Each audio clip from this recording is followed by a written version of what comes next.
پیر نہ بنائیں، پیر پہلے ہی بہت ہے، اور اگر کسی کے سر میں درد ہو تو ڈسپرین کھائیں۔ ان کی شہرت ان سے پہلے پاکستان پہنچ چکی تھی اور وہ اب اپنے بیٹوں کے لیے ایک ATM بن چکے تھے، اور ہو سکتا ہے ان کو پاکستان کے مختلف شہروں میں لے جایا جائے اور ان سے ملاقات کے لیے باقاعدہ بکنگز شروع کی جائیں۔ یہ بھی ممکن ہے کہ مرنے کے بعد ان کا مزار بھی بنا دیا جائے۔ اگر آج کے دور میں کوئی صحابی موجود ہوتا تو ہم اس کا کیا حشر کرتے؟ اس کا تھوڑا بہت اندازہ ہم ان بابا جی کے ساتھ ہونے والے سلوک کو دیکھ کے لگا سکتے ہیں کہ اگر آج کے دور میں واقعی کوئی صحابی بھی آ جائے تو اس کو بھی بجائے ہم ان سے کچھ سیکھیں یا حضور سرور کونین صلی اللہ علیہ وآلہ وسلم کے دور کے خوشگوار اور حسین لمحات کے آنکھوں دیکھے مناظر ان سے سنیں، ہم ان کو ایک برانڈ کنسیڈر کریں گے اور ان کو استعمال کرتے ہوئے اپنے اپنے چینلز، پیجز اور ٹک ٹاک اکاؤنٹ گرو کروائیں گے۔ ہو سکتا ہے ان پہ ٹکٹ بھی لگا دیں یا ان کے رائٹس خرید لیں۔ وہ صحابی ہیں تو کیا ہوا، ہمیں تو ان کی شہرت سے مطلب ہے۔ ہم نے یہ تھوڑی دیکھنا ہے کہ ان کی روحانی ویلیو کیا ہے،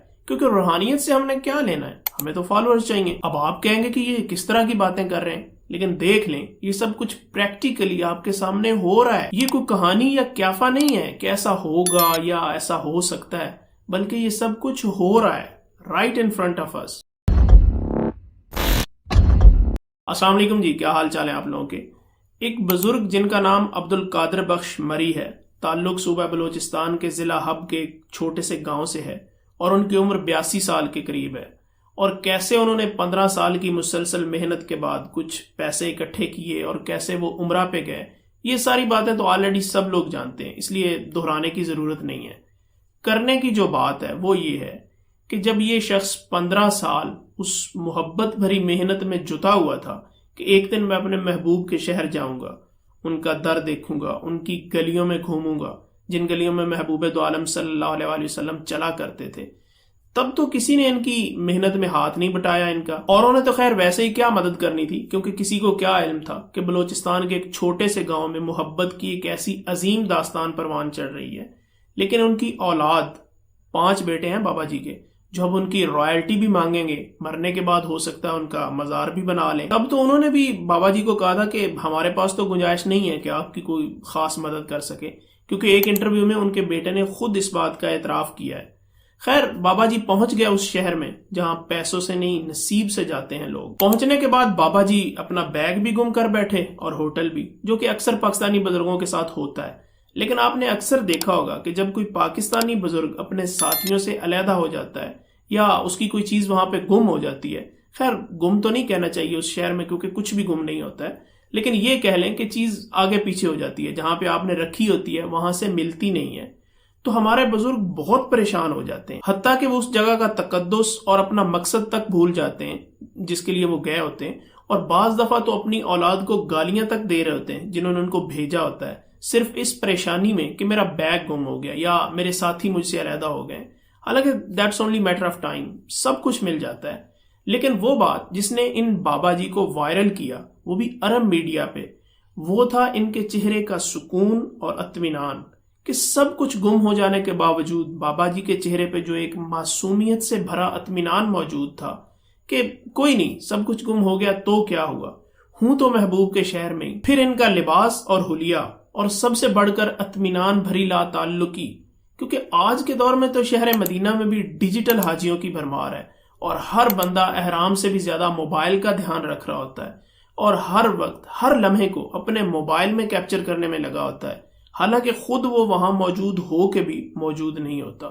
تو اسی بھیڑ اور نفسا نفسی کے سے عالم میں جہاں ہر بندہ ہر وقت جلدی میں ہے، وہیں پہ ایک ایسا شخص جس کا چہرہ اس قدر پرسکون ہے کہ جیسے وہ اس دور کا انسان ہے ہی نہیں، اور یہی اطمینان اور سکون بھرا چہرہ جب وہاں کے لوگوں نے حرم شریف میں موجود کیمروں کی ویڈیوز میں دیکھا تو وہ حیران رہ گئے کہ آج کے دور میں بھی کوئی ایسا شخص ہو سکتا ہے جو اتنا سادہ اور آس پاس کی بھیڑ سے اس قدر لا تعلق ہو۔ کچھ فلمیں یا ٹی وی سیریلز جو اسلام کے شروعاتی دور پہ بنائے گئے ہیں، ان میں بھی جو اصحاب کا حلیہ بنایا گیا تھا، ان بابا جی کا حلیہ بھی کافی حد تک ویسا ہی تھا، جس کی وجہ سے لوگوں نے ان کو اصحاب کے حلیہ والا شخص کہنا شروع کر دیا۔ خیر عرب میڈیا میں وائرل ہونے کے بعد بابا جی کا عمرہ مکمل ہو گیا اور وہ پاکستان آ گئے،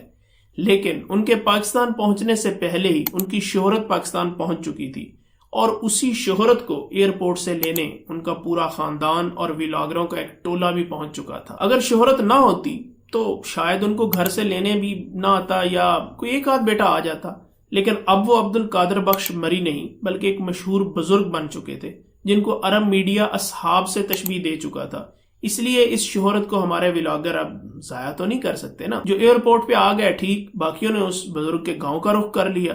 چلیں ولاگز کی حد تک بھی ٹھیک تھا، لیکن اب بات ولاگ سے آگے جا چکی ہے۔ اب بابا جی نے اپنی برکات اور اپنا فیض آگے ٹرانسفر کرنا شروع کر دیا ہے۔ میں سمجھتا ہوں اس میں بابا جی کا کوئی خاص قصور نہیں ہے، کیونکہ وہ تو بیچارے ایک سیدھے سادے عام دیہاتی ہیں جن کو ان سب چالاکیوں کا نہیں پتا۔ اصل غلطی ہماری جاہل عوام کی ہے، کیونکہ پیر کو پیر اس کے مرید بناتے ہیں، اور اب ہماری عوام بنا سوچے سمجھے ان کے پاس تعویذ دھاگے لینے کے لیے آنا شروع بھی ہو گئی ہے۔ حالانکہ یہ عوام ان کی عمرے سے جانے سے پہلے بھی بیمار ہوا کرتی تھی، پھر ٹھیک بھی ہو جایا کرتی تھی بنا کسی دم کے، لیکن اب ان بابا جی سے دم کروانا ضروری ہو گیا ہے۔ اور بات دم تک بھی رکتی تو چلو ٹھیک تھا، بلکہ اب تو ان سے ملاقات کے لیے بکنگز شروع ہو گئی ہیں، اور باقاعدہ ان کو بڑے شہروں میں لے جایا جائے گا، اور ان سے ملاقاتیں کروانے کے لیے ہو سکتا ہے کوئی ٹکٹ بھی لگا دیا جائے۔ اب وہ تو بیچارے سیدھے سادے بندے ہیں، لیکن یہ مارکیٹنگ والے ٹولے نے اس کے بیٹوں کو لالچ دینا ہے، اور اس کے بیٹوں نے بھی کہنا ہے کہ چلو بابا جی نے ساری زندگی بکریاں چرائی ہیں، اب پچھلی عمر میں ہمارا اے ٹی ایم بن جائے تو کیا ہے اس میں۔ سوشل میڈیا پہ ویسے ہی ایسے بندے کی ضرورت ہوتی ہے جو کسی بھی حوالے سے ٹرینڈنگ میں چل رہا ہو، اور بابا جی تو انٹرنیشنل میڈیا تک رسائی حاصل کر چکے ہیں، کیونکہ عرب میڈیا کے بعد ترک میڈیا پہ بھی ان کو کافی پذیرائی ملی ہے۔ تو بہرحال بات کرنے کا مقصد یہ ہے کہ ان کی بڑی مشکلوں سے کی جانے والی عبادات کا بیڑا غرق نہ کیا جائے،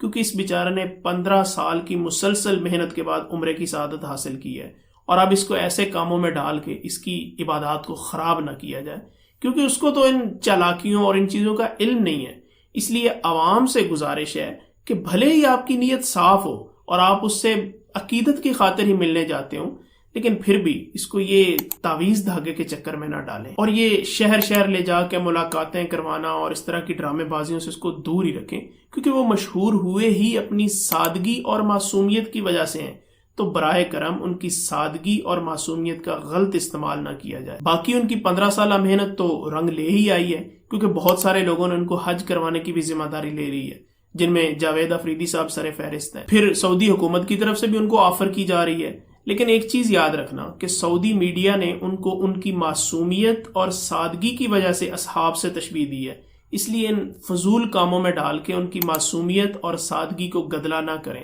اور جس طرح ہمارے کئی ڈبہ پیر اس عظیم الشان جگہ پہ جا کے بھی وہاں اپنی الگ سے دکانداری کھول کے بیٹھے ہوتے ہیں، اور اسی وجہ سے ایسے کئی ڈبہ پیروں کو سعودی حکومت بین بھی کر چکی ہے، کیونکہ وہاں پہ اگر انہوں نے کسی ایک پیر کو اپنی دکانداری کھولنے کی اجازت دے دی تو وہ ایک دکان دنوں میں پلازے کی شکل اختیار کر لے گی۔ اس لیے عوام سے گزارش ہے کہ خواہ مخواہ کے مرید بن کے اس بابا جی کو بھی پیر نہ بنائیں، اور ایسا بھی نہ ہو کہ اب جب وہ حج پہ جائیں تو وہاں ان کو سارے پاکستانی گھیر لیں اور ان کو وہاں بھی ایسا ہی پیروں جیسا پروٹوکول دینا شروع کر دیں اور ان سے دم درود کروانے شروع کر دیں، تو کہیں ایسا نہ ہو کہ سعودی حکومت اور عرب میڈیا اپنی کی ہوئی آفر پہ شرمندہ ہو اور وہ بیچارے بابا جی، کیونکہ ہو سکتا ہے ان بزرگوں کو تو بیچاروں کو پتہ بھی نہ ہو کہ وہاں کے اصول اور قانون کیا ہیں، لیکن سعودی حکومت ان چیزوں کے سخت خلاف ہے۔ اس لیے براہ کرم ان بابا جی پہ بھی اور اپنے ایمانوں پہ بھی رحم کریں، اور ان کی محنت اور عزت دونوں کو ضائع ہونے سے بچائیں، اور ان کو بس ایک اچھے مسلمان کی طرح ٹریٹ کریں، پیر نہ بنائیں۔ پیر پہلے ہی بہت ہے، اور اگر کسی کے سر میں درد ہو تو ڈسپرین کھائیں، کیونکہ جب بابا جی نے پھونکے مارنے ابھی شروع نہیں کیے تھے تب بھی لوگوں کے سروں میں درد ہوا کرتے تھے، اور ڈسپرین کھانے سے ٹھیک بھی ہو جایا کرتے تھے، اور یقین مانیں اب بھی ٹھیک ہو جائیں گے آپ۔ امید کرتا ہوں کہ ویڈیو آپ کو پسند آئی ہوگی، تو ویڈیو کو لائک کر کے ایک آدھ دوست کے ساتھ شیئر بھی کر دیں۔ چینل پہ پہلی دفعہ آئے تو سبسکرائب کر لیں، اچھا لگے گا مجھے بھی اور آپ کو بھی۔ ملیں گے کسی اگلی ویڈیو میں، تب تک کے لیے اللہ حافظ۔